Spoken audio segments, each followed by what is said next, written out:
Our presentation is on the World Trade Organization. We are the Average Joes, Albert Hansayon, Derek Heitzman, and Chris Bafis. Our first few slides will be about the World Trade Organization, what their role in the world is, who runs it, and what they do. The role of the World Trade Organization has a few key points that they try and focus on. One point is to help countries keep from discriminating against each other. Countries should not discriminate between its trading partners or its own products compared to others. The next point is that they want to keep trade barriers as low as possible. The lower the trade barriers, such as tariffs and quotas, the higher the encouragement of trading. Third is they need to be predictable and transparent. This means that there needs to be confidence that trade barriers should not be raised arbitrarily. With this stability, investment is encouraged, jobs are created, and consumers fully enjoy the benefits. Last is that it makes trade more competitive. They make it competitive by stopping unfair practices such as subsidies and selling below cost to gain a higher market share percentage. In this slide and the next slide, we'll go over the structure of the WTO. The WTO is dominated by its highest authority, the Ministerial Conference, composed of representatives of all WTO members. This conference meets at least every 2 years in different cities around the world, and they can take decisions on all matters under any of the multilateral trade agreements. Once a decision is made, it is final unless all participating countries agree to go against the decision. I'm sure most of you guys can't even read this slide, but it's just a little picture of how the structure of the WTO is set up. On top is a ministerial conference. Underneath is a general council. The general council is divided up into several different areas, some of them dispute settlement body to secretariat of the WTO. This slide will go over what the World Trade Organization is trying to accomplish. They focus on 1. Trade negotiations. The agreements cover goods, services, and intellectual properties. They set the rules of trade and spell the permitted exceptions. For example, smaller developing countries that are trying to join the World Trade Organization. This includes procedures for trade disputes. Next, they require governments to inform them when they implement new rules of their own and to check to make sure that these governments keep the WTO in mind while making these new plans. Third is building trade capacity. This just helps small developing countries that are part of the World Trade Organization to be able to grow and hopefully compete with larger countries in the future. These smaller countries get some exceptions from other rules larger, more developed countries have to follow. Next, we're going to talk about what is the GATT and how it differs from regional trade blocs such as the North American Free Trade Agreement, or NAFTA, and the European Union. The GATT is a general agreement on tariffs and trade.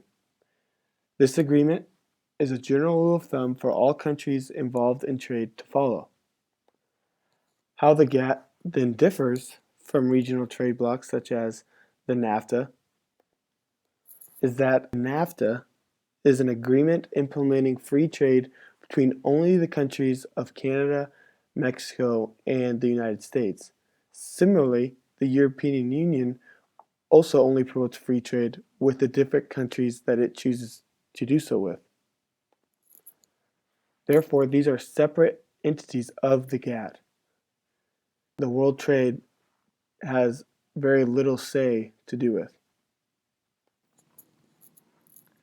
Next, showing how these two agreements relate with one another is that the NAFTA must fall under the general guideline of the GATT. The GATT, again, which is the General Agreement on Tariffs and Trade, is in place for all countries to abide by. That does not regulate what a country can or cannot do as long as it falls under the general guidelines of the GATT. Next, we will talk about some of the objections against the World Trade Organization. Protecting the environment, such as public, animal, and plant health, would be an objection to the WTO. These measures are applied to both national and foreign businesses. Another objection would be small and large countries.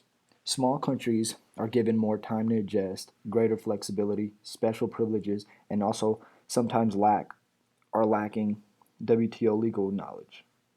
3/4 of WTO members are developing countries. With that being said, we found that the WTO Secretariat have special legal advisors for assisting developing countries in any WTO dispute and for giving them legal counsel. These services are offered by the WTO's Training and Technical Cooperation Institute. These developing countries take great advantage of this opportunity and advancement. For instance, in 2001, 32 WTO governments set up an advisory center on WTO law. These countries governed by the WTO funded the program so that smaller developing countries will receive the same legal advice as them. Next, we look at some of the benefits to free trade, domestic protectionism, and the WTO. First, we look at free trade. Free trade allows other countries to produce items at a cheaper cost, possibly than we ourselves can produce them, and in turn, making it cheaper for the consumer. In other words, it allows for more comparative advantage between countries. Comparative advantage is where one country may be able to produce an item more efficiently, in turn allowing for a more balanced trade. Next, domestic protectionism, which the benefit here is to keep jobs at home rather than importing the goods or outsourcing them to other countries. A lot of the people who are in favor of this style are workers in an industry where their companies are outsourcing these jobs for cheaper labor.